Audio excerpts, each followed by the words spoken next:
Hello folks, welcome to sunny Llandow. Well, it is sunny now at least, but it wasn't a few minutes ago. You can see on the track surface there are an awful lot of damp patches. It is September, it's a very, very warm September, and in fact a few days ago we recorded in this country the warmest day of the year so far, so unseasonably high temperatures, and actually that created a bit of a thunderstorm for the lightweights, particularly the lightweights in the A final. So we went out in testing. We were really slow. I shared the test with Simon Fuller,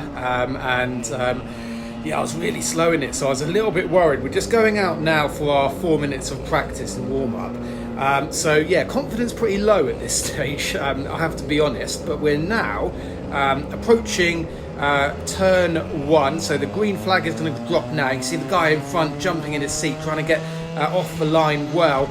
We're on the outside here. We switch to the right hand side and actually we go around the outside of him. So yeah, decent move there, and we actually got off the line pretty well as well, so we're up a couple of places. Look to the outside now, that's never a good idea, particularly in a track where it's still pretty damp and greasy on the outside, so we can't make that one work unfortunately. We prioritise the exit, slow in, try to be fast out. And look at this, we're able to make it work. We're going to go up the inside, and that's into a P5 at the moment. Mike Bodner gets all strung out on the geo block there, so unfortunately he's down a few places, but a pretty decent opening lap. Started P8 up to P5 now. Now Mike is going to come back at the driver ahead. Is this Ed Gordon on the right hand side? I'm not sorry if I'm wrong on that.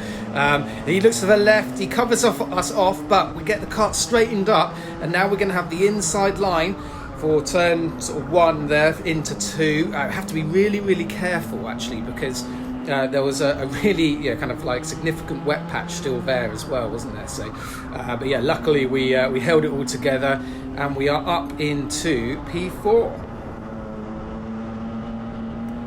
Now, that's pretty important. I'm pretty pleased with this because, like I said, at the start of the day, or just about a minute ago, I wasn't feeling very confident, really.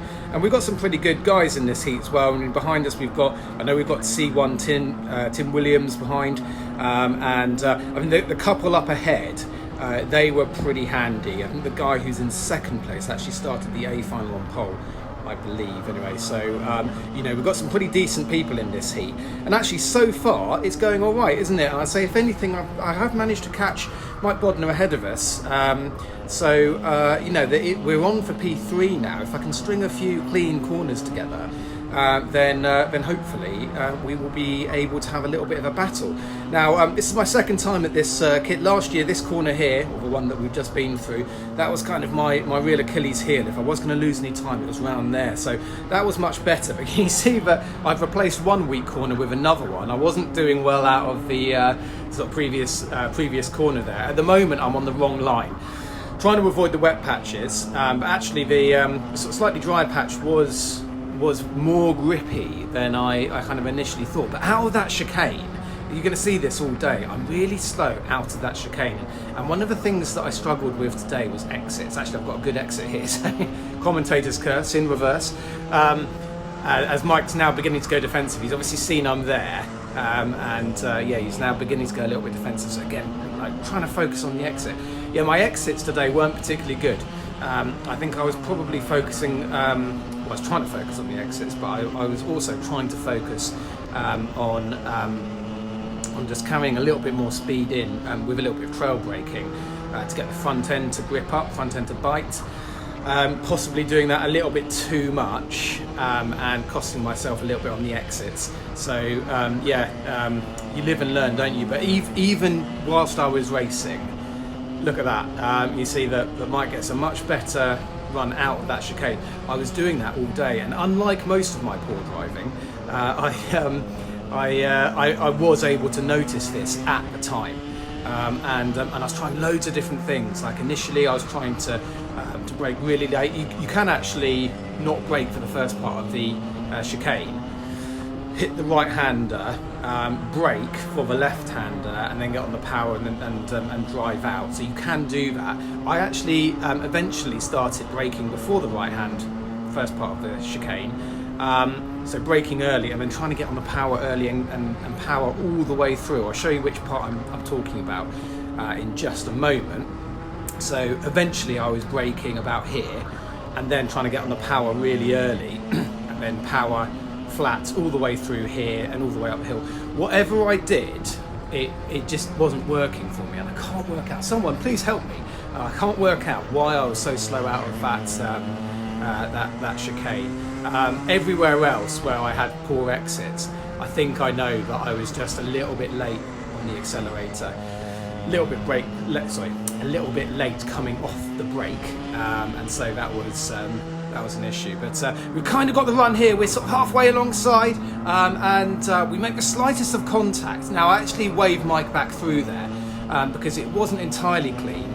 Not sure whether I should have done that or not, but we've got another go at him. We're going to go up the inside here as well. Can we make it work? Four-wheel drift. Mike comes back, so great racing.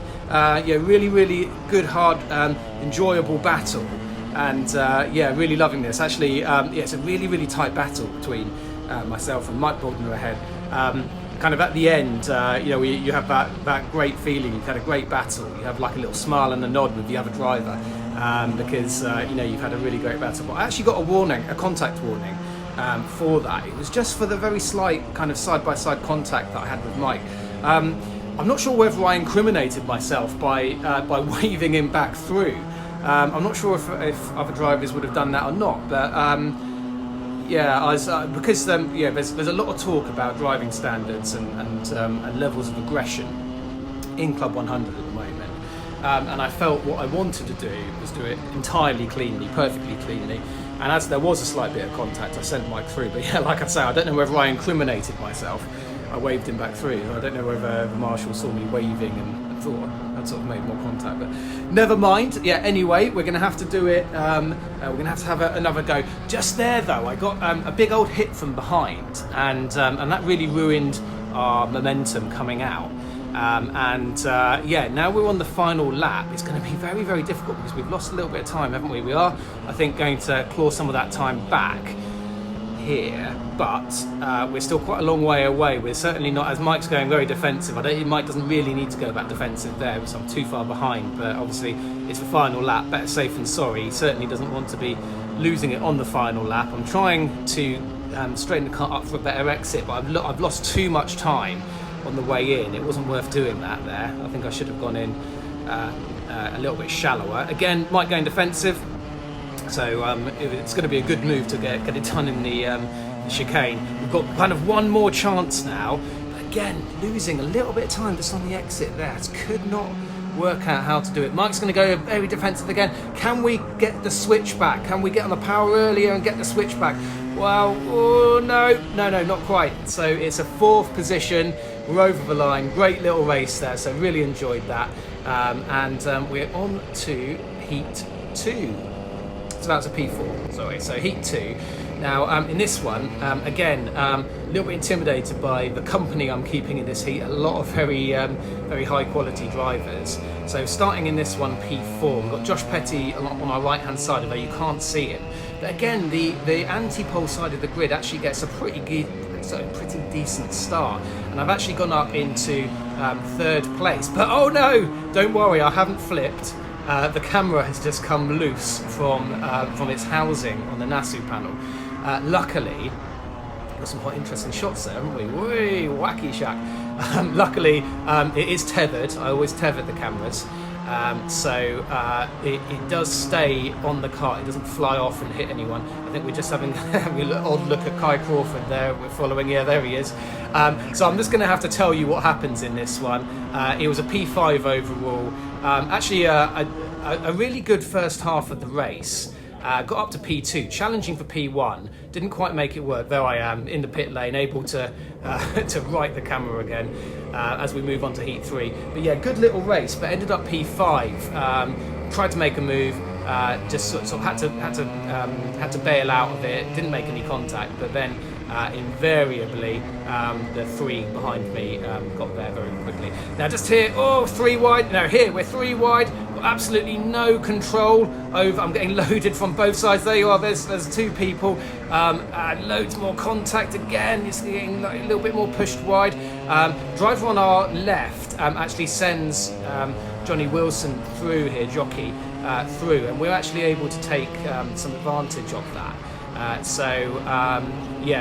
Started this one in P5. No idea where we. Oh, hang on, let's recount the 1, 2, 3, 4, 5, 6. I think we're down to P8 or P9.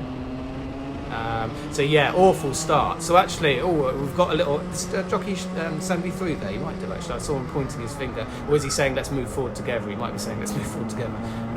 In which case, sorry about that. I've just thrown one up the inside. But anyway, again there. I mean, I didn't really have much control over the karts because there was contact from both sides, the rear, but I got a warning in that one as well.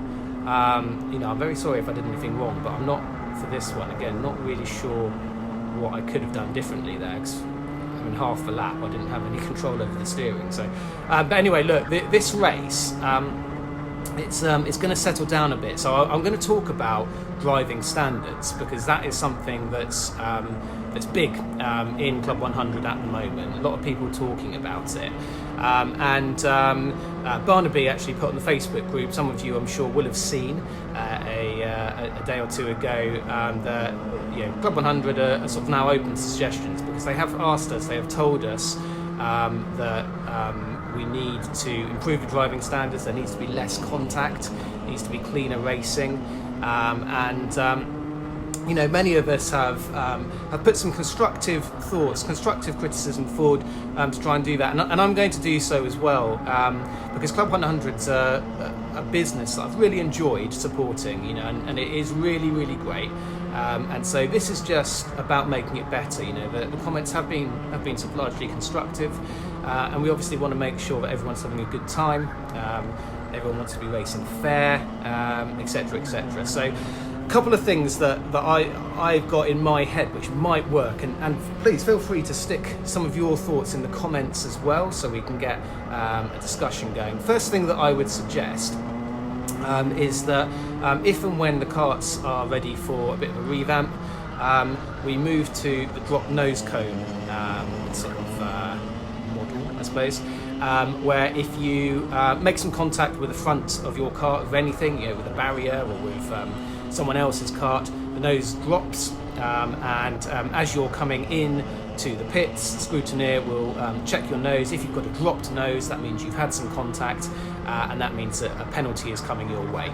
Now, the reason I like that idea is the marshals are overworked. I think the comment has been from some people, some marshals, that it's basically impossible to get all of or to see everything that's going on, because so much is going on, and I can totally understand that from the marshals' perspective. So the appeal of a drop nose cone is that a lot of the contact will then start policing itself, and the marshals will be freed up to concentrate on the big moves, the reckless moves, the advantage by contact, the takeouts, those sorts of things. The little sort of small nudging someone off slightly so that you ruin their exit, and then you can make a move past them.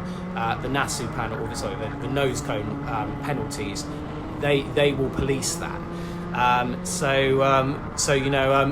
obviously there's a cost associated with that, isn't there? But it's these the bodywork in these Club 100 karts, bodywork in all karts really is, I suppose you could say, a consumable product. They don't last forever. They're going to have to be replaced eventually, and perhaps when it comes to replacing them, maybe that would help some of the marshals. The other thing that I think it would really help as well is it would change people's attitudes, you're going to have to drive defensively. It doesn't matter if the other person braked a little bit too early, or what have you, or it wasn't your fault. If your nose is dropped at the end of the race, then it is a penalty, and people will have to think much harder about positioning of other karts, making sure that they're sort of preempting what others might do, rather than if someone braked a little bit early, just smash into them, or whatever it is. I think that's going to be a sort of game changer in terms of people's attitudes. Now, point number 2 is kind of in relation to what some people are saying, sort of particularly on the Facebook group, and there seems to be this kind of like this macho attitude of, oh, it wouldn't happen if I was in charge and stuff like that. If I was in charge, I'd be getting everyone who had an exclusion penalty round for some kind of re-education. I'm not totally opposed to that, but I do think that we need to think about this really, really carefully. And I'm going to give you a couple of examples as to why I think this. The marshals are human beings, and they are going to make mistakes. So in my time racing with Club 100, which is about a year and a half. So in that year and a half, I've twice I've had penalties for takeout, and so by that I mean I have taken someone out, and I've got a 6th place penalty as a result. Now, one of those, totally my fault. Hold my hands up to it. Hit a wet patch, couldn't slow myself down, took the driver in front out. The second one was not my fault. That was, I'm afraid, an error on the part of the marshal. As we've got someone who's just spun around there. That was an error on the part of the marshal, I'm afraid. And so, over the course of my time, I've had some just penalties and I've had some which have been unjust. Now, if we start banning people, which has been mentioned, for if they have if they get a takeout penalty and stuff like that, then the marshals are going to have to be perfect. The marshals are going to have to be absolutely perfect in their decision making every time. And let's be honest, guys, the marshal, that's not a reasonable thing to ask of the marshals. Carl Walker goes to move there. If I'm honest, I didn't realise he was there. So luckily, there we are. There's heat 2. Heat 3 done. 6th place. I will continue my point in just a moment. We're into the A final. Yay! Starting P16. Tim Penny gave me a target of getting into the top, qualifying in the top 15. Unfortunately, I just missed out on that by 0.2 of a second, and starting P16. But never mind, we're gonna go for it. I'll continue my point on driver standards in just a moment. We've got Henrik, and we've got Adam, we've got Alex Pritchard, we've got Tim Williams all around, so some very, very good drivers. We kind of file into one. I ever think about going around the outside, silly idea. When will I learn, eh? When will I learn? Lose a place as a result of it. Alex gets shoved out towards the grass as well. We're going to push Alex through here because he's got the inside line. I was thinking about trying to follow him through, but it was very clear that I wasn't going to, and I've actually given up too much. I came off the throttle too much there, didn't I? Get a hit from the rear as well. Steve Lindley goes through. I did see Steve coming there, decided not to turn in and have an accident. He's probably going to get through anyway. And just here, Mo Hassan gets through on me as well. Now that was disappointing. Mo is in the same class as me, and he made the most of the braking zone there, and I didn't. So so silly from me there. But no, nice move from Mo actually. Yeah, he took absolutely everything from the braking zone and did well. Right, back to driving standards. Look, the last point I was going to make was I think that we need a bit more shared kind of understanding as to when you have a right to go for a move and when you don't. Like in Formula One, for example, if your front axle is past their rear axle, then that driver cannot then crowd you off the road. I've been to kart circuits where they say if you are more than 50% or more alongside, as we lose another place, I just I outbrake myself there. If you are 50% or more alongside someone else's kart, then and you have the inside line, then you have the right to that inside line. If you're on the outside, you must yield. There are some people who I think would say you have to be all the way alongside to justify dictating the racing line on the exit. The point is, it doesn't really matter what we do, but as long as everyone does the same things, as long as everyone's kind of got the same understanding about what should be happening and what shouldn't be happening. Because at the moment, there's an awful lot of talk about people either turning in on one another or people lunging. And I think if we did actually have a shared understanding, there wouldn't be that discussion. People would, it would be very clear as to whether someone's made a legitimate move or not. That's one thing. I would say the other thing as well. I mean, we've had a couple of bollockings in the heavyweights this year, and the bollockings themselves don't really do much. We're going to go for the move here, but actually it was a yellow flag, so we have to back out of the move. Someone's had the cone over, so we're going to back out of that move.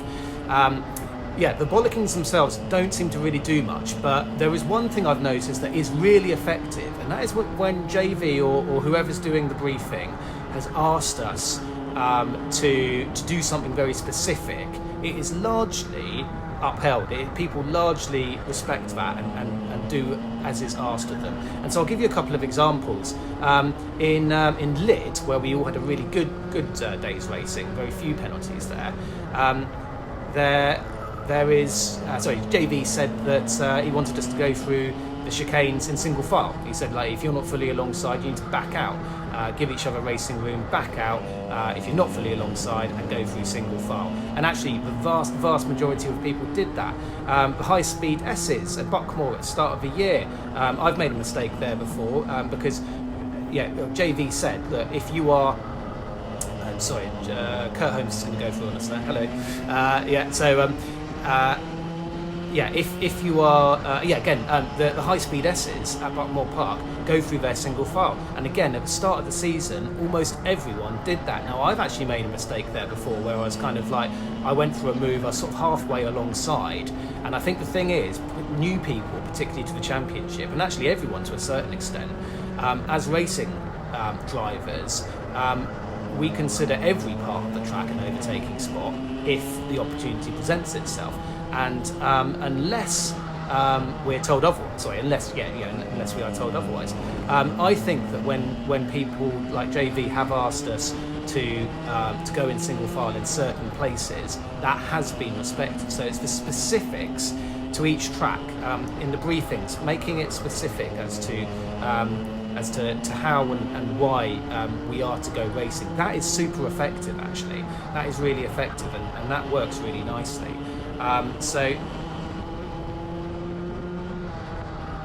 Final example, clay pigeon. The racing was not good at clay pigeon, but there was one thing. The guy who was doing the briefing asked us to go single file through the chicane, and again, by and large, almost everyone did that, and it resulted in a I was going to say people at the chicane behaved themselves. Everywhere else, it was an absolute shit show. Let's be honest. But when you're specific about the sort of behaviour expectations in certain parts of the track, then people have been working within those rules. We've got a driver that's sent off over that sausage curb there. Unfortunate one for him. We make up a position there, and actually a driver two ahead of us. I believe he's going to get a penalty for that move, and that actually I think he's going to pull to the side in just a few moments and give us a second place there. We're going to go up a second place. So anyway, look, I've whittered on about this for a little while. There's Kurt Holmes. He's just pulling off to the side there, so he doesn't get in anyone's way. I've made a few points there. Specifics in the briefing, a better shared understanding of when you have a right to go for a move, when you don't have a right to go for a move, when you should and can, and when you should not turn in on someone. I think that would be really beneficial, because I think at the moment there's too much variance in what people understand is the right thing to do. And of course, it's never going to be 100%, is it? No one is going to. Every move, every on-track battle is going to be different positionings, different corner types, etc., etc. You can't legislate down to the letter, but if we can have a little bit more shared understanding as to what gives you the right to go for a move or to turn in, then I think that would really help, because I don't think we've got that at the moment. And yeah, like a drop nose, you know, I think that would there's no arguments then as well. But what I really would say is that I think that, you know, we need to move away a little bit from this kind of macho-esque, you know, anyone who gets a penalty has to go to an additional briefing and stuff like that, or get banned, as has been mentioned. I just think there are unforeseen consequences to that, and the unforeseen consequences, by not thinking about this hard enough, is that the marshals have to then be perfect. And I'll say it again, that's not a reasonable expectation. They're human. They're not going to be perfect. They're not going to get every single penalty correct. And so that has to be built into what we decide. It's not actually what we say we decide. It's not up to people like me to decide. It'll be up to the organisers to decide. But yeah, since they have put the feelers out there for some honest answers, constructive criticisms, suggestions, then that will be for me. You know, whatever we do, we've got to recognise that mistakes are made by everyone. There's not a single person in this paddock who hasn't at some point hit a cone, hit someone, spun off. It happens to everyone, you know, so we can't go too far and be, you know, demanding everyone drives around at 20 miles an hour in single file, because that's not what we've paid for. We also need to build in a margin of error for the marshals. So, you know, I think that, the flip side of that is that if you're someone who's been getting penalties every single race weekend, then you do need to have a discussion, I think, because, you know, you've obviously been ruining other people's races and other people's experiences. So I'm certainly not for a moment saying that the penalty point system, I think, is a really good one, like they have in Formula One, because that, you know, if you accrue lots of penalties over the course of sort of the entire year, or maybe half a year, then you can't put that just down to the odd mistake or the odd marshal getting it wrong. If you are repeatedly doing it, you do need to consider your behaviour, you know, and if you're not willing or able to consider your behaviour on track, then you know, I think in the first instance someone else needs to ask you some questions about it, and if you're still not willing to improve track behaviour, then maybe Club 100 isn't right for you. You know, I'm not saying for a moment that there should be no repercussions at all, but I'm just getting a bit of a sense that we might be entering a bit of a knee-jerk reaction where everyone's complaining about driving standards, and then we go to this system where the tiniest infringement is picked up. It's unmanageable for the marshals. The marshals will eventually get something wrong, which is going to be like a real double whammy for the person who cops the end of a poor decision. It's not really fair for the marshals to be you know, superhuman. You have to build some margin of error in there as well. But yeah, I think something like a penalty point system that you know, sort of keeps track of drivers who are just every single weekend getting multiple penalties or multiple